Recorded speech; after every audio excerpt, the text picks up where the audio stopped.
I used to try and tell a story about one of my first hunting trips early on when I was doing stand-up. And I stopped because it made people too sad. But now I've been doing this for a long time and I don't fucking care anymore.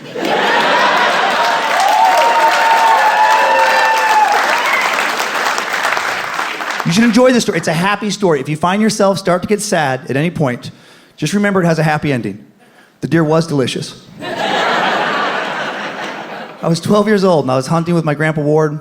Papa Ward taught me how to hunt. He's a great dude, good hunter. Yeah, he's a great guy. And he liked to do a kind of hunting that a lot of other hunters do frown upon. It's illegal in a lot of, everywhere. It's illegal everywhere. He called it truck hunting. And it's a really nice way to hunt. It's very comfortable. You just drive along a road and you try to find a deer on the same road that you're on. And ideally, you just kind of shoot it on the road, throw it in the back of the truck, and keep it moving.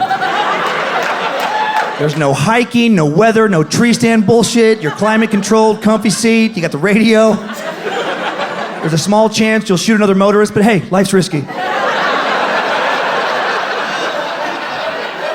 And we're looking for whitetail bucks on this old logging road in central Idaho.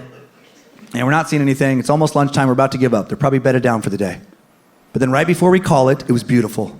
This majestic whitetail buck comes from the brush underneath the road about 70 yards down the road. Just comes up from the brush, stops in the middle of the road, and looks at us and stays there like it knew what we wanted it to do. And Grandpa slowed the truck to a stop, and he's like, Danny, get your shot, get your shot. So I start to get out of the truck and line up my shot. As I'm doing that, oh my God, so much better. A doe now comes from the same brush where the buck came from, comes up onto the road, stands right behind the buck, and stops. They know each other. Right? Husband and wife. They're a mating pair. I know, it was beautiful. I take a second to admire it before I start to get my shot set up again. And then, before I pull the trigger, it was so incredible. Twin fawns. Right? How lucky are we to witness this? The whole family's there, dad, mom, and the kids. They're staring at me, I'm staring at dad through the scope of my rifle. And I felt like we shared a moment of mutual respect.